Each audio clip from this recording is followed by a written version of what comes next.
Hello दोस्तों, तो हम लोग बात करने जा रहे हैं सतलज नदी के बारे में। सतलज नदी यह सिंध नदी की अंतिम और दक्षिणी सहायक नदी मानी जाती है। ठीक।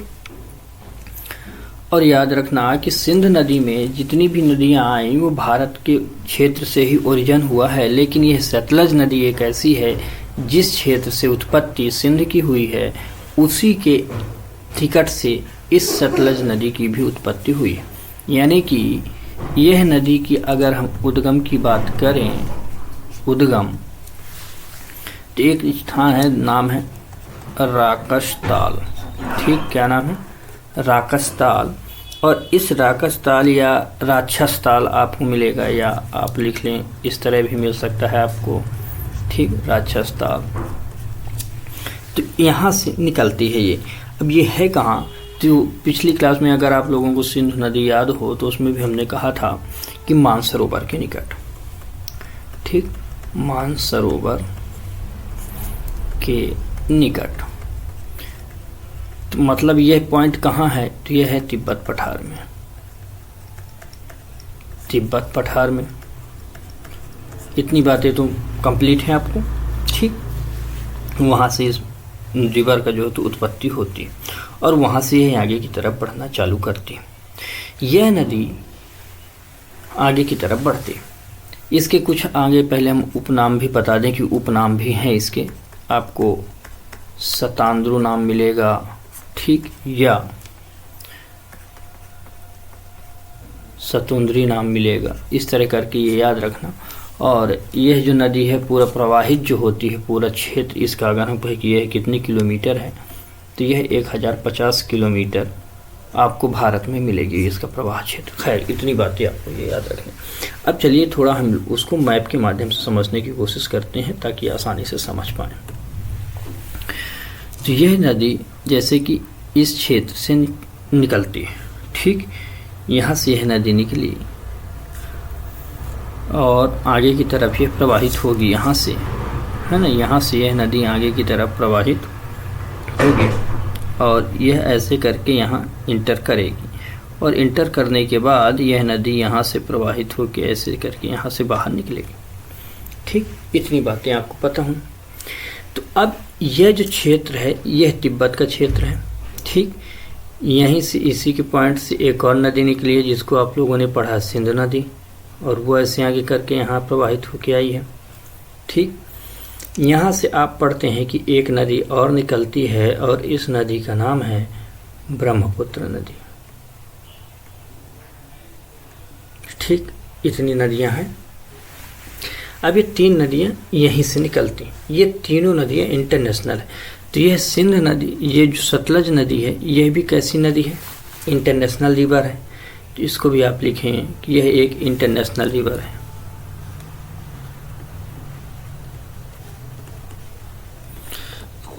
इंटरनेशनल रिवर है। कहाँ कहाँ है ये? एक तो तिब्बत में है, दूसरी इंडिया में है और नेक्स्ट पाकिस्तान में है। ठीक, कहाँ है? पाकिस्तान में है। इतनी बातें आपको पता चली। अब यह नदी भारत में कहाँ से प्रवेश करती है, भारत में ये देखना है। तो मैप की तरफ फिर से हम लोग विजिट करते हैं। यह क्षेत्र जहाँ से यह इंटर करती है भारत में, यहाँ एक पास है। क्या है? एक पास। और इस दर्रे का नाम है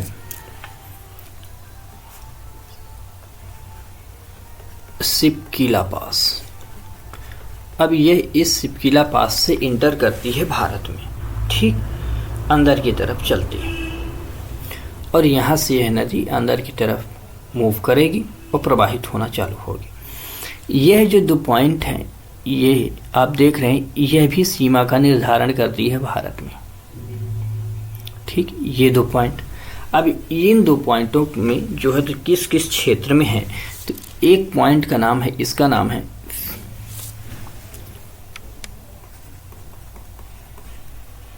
फिरोजपुर। ठीक, और यह जो पॉइंट है इसका नाम है फजिल्का। ठीक, तो ये फजिल्का से निकलती है ना। ठीक, फजिल्का और फिरोजपुर। ठीक, इन दो जगहों से निकलते। इतनी बातें आपको कंप्लीट हुई, यह नदी इतनी हुई। अब यह यहाँ से आगे की तरफ मूवमेंट करती है। अब यह नदी जाके सिंध नदी से मिलेगी। तो अब जैसे ये नदी आगे की तरफ प्रवाहित होगी यहाँ से, और ये आगे सिंध नदी में अपना जल मिलाएगी। ये जो यहाँ मिलती है, इस क्षेत्र को क्या बोला जाता है, क्योंकि ये आपसे इसी को पूछा जाएगा। तो इसे बोलते हैं मिठान कोट। क्या बोलते हैं? मिठान कोट के पास ये आके सिंध नदी में विलय हो जाती है, और यहाँ से यह सिंध नदी फिर अपना जल कहाँ निकालती है? अरब सागर में, है ना।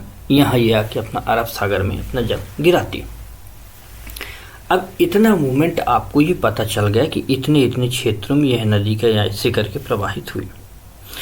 अब इम्पॉर्टेंट इसमें एक चीज़ जाने कि एक रोपड़ में महाखड्ड से निकलती है। ये बहुत इन डेप्थ है जो बात की जाती है, उन्हें ध्यान नहीं देना।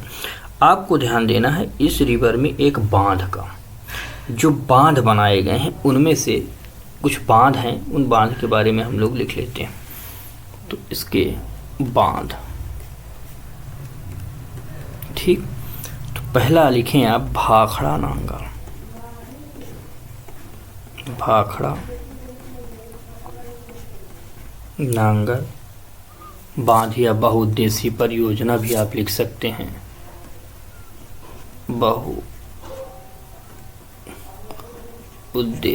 परियोजना, है ना, बहुउद्देशीय परियोजना।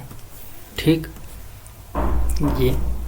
ये जो बांध भी बनाया गया, याद रखना कि यह बांध गुरुत्वाकर्षण के आधार पर एशिया महाद्वीप का सबसे बड़ा बांध माना जाता है।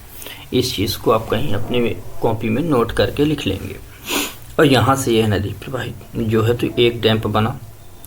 दूसरा इसी में बनाई गई एक और परियोजना है, और उस परियोजना का नाम है नाथपा झाकरे परियोजना।